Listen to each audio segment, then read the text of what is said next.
Fino al 1600 abbiamo i 4 partenti. Al quarto posto Ivan De Benedetti, sfida in casa tutti in colonna. Al terzo posto Gian sale sul podio.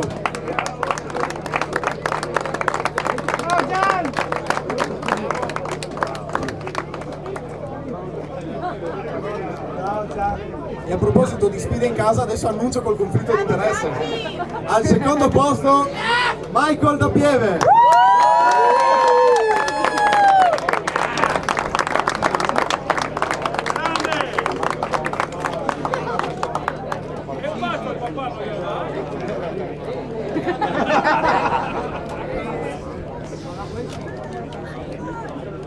E al primo posto Bresin Nicola.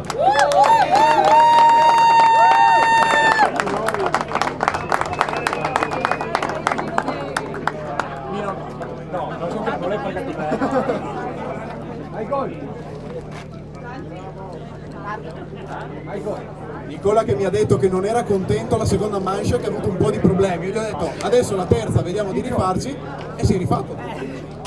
La seconda l'ho finita in terza, dai. Bravo figlio!